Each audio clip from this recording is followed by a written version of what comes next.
Magandang gabi po, Luzon, Visayas at Mindanao. Ginulat ng rumaragasang baha ang maraming lugar sa bansa dahil sa malakas at magdamag na ulang dala ng bagyong Enteng.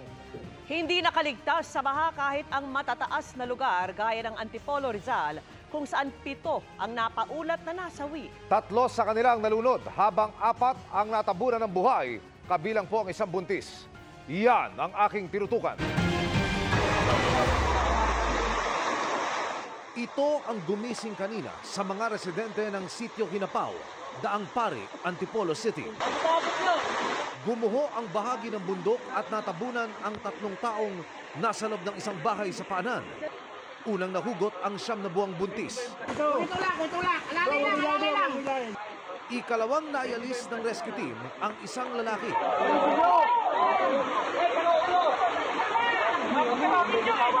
At ang huli, ang nakababata nitong kapatid. Isang rescue vehicle ang nakaantabay. Dito sila isinakay at isinugod sa pagamutan. Pero ang 3 biktima, pawang hindi pinalad at binawian ng buhay. Ngayon lang po talaga nangyari yan. Kasi nasa kabila, dito yung bahay, pagpababa, dito naman yung bahay ko, dito naman yung nanggaling yung lupa. Mga alas 5 yata yung lumakas yung ulan talaga, lakas-lakas sir. Magdamagan daw ang naranasan nilang pag-ulan pero lalo raw lumakas kaninang madaling araw.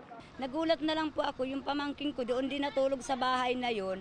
Tumatakbo siya, sabi niya, tita, sabi niya, tulong, bakit? Sabi niya, nawawala na daw yung ate Ella niya. Bakit nga anong nangyari? Sabi niya, wala na, nag-landslide nga daw po. Mga kapuso, ituturo ko po sa inyo ngayon yung pinanggalingan ng lupa na tumabon sa bahay ng mga biktima. Nasa aking likuran ko po ngayon, itong bundok na mistulang na uka ho.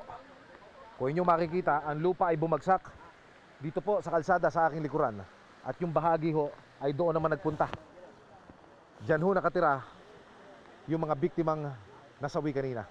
Dumating ang CDRMO ng Antipolo para ikordona ang area at hindi na paintulutan pa ang mga tao na makapasok sa danger zone pero may iba pa ring nagbabaka sakali. Tay, halika na, ba't hindi pa ho kayo umalis? Halika na. Hindi ho kayo makakawin, nakita nyo yung lupa. Baka kayo mapano pa. So tayo ho lilikas doon sa bandang itaas na yon. Dito nagpasya ang Antipolo CDRMO na sapilitan ng palikasin ang mga residente. Sa mga oras na ito, karat na pasado alas 12 ng tanghali, ang rekomendasyon ng CDRMO, lilikas na po yung mga residente. So, pakiho tayo sa GMA Integrated News. Lilikas na po tayo dito sa area kasama ng ilan pa sa ating mga kababayan dahil ang kanilang pangamba. Ito yung lupa rito sa kaliwa.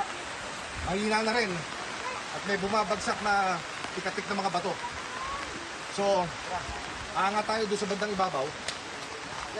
Kung nasan yung puwersa ng CDRMO. Nagpatawag na kami ng pre-disaster risk assessment meeting. LPA pa lang po itong ngayong bagyong si Enteng. Nagbababala na po tayo sa mga kababayan natin through our barangays.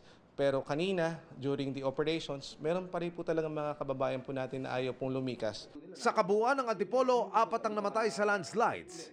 3 naman ang nasawi, makaraang malunod dahil sa mga pagbaha. Gaya ng puting kotseng ito, nakasama sa mga inanod ng umapaw ang tubig sa tulay. May isa pang kotseng tinangay pero pinagtulungang iangat ng mga residente sa mas mataas na bahagi ng kalsada. Dahil sa taas ng tubig, nagsiakyat sa bubong ang ilang residente. Mistulang ilog naman ang mga kalsada sa Cogyo Village sa barangay Bagong Layon na malakas ang agos. Lubog din sa baha ang bahagi ng daanan sa Sitio Tagisan 3 sa kaparehong barangay. Isang motor ang tumirik habang tinatawid ang baha. Para sa GMA Integrated News, Emil Sumangil, nakatutok 24 oras.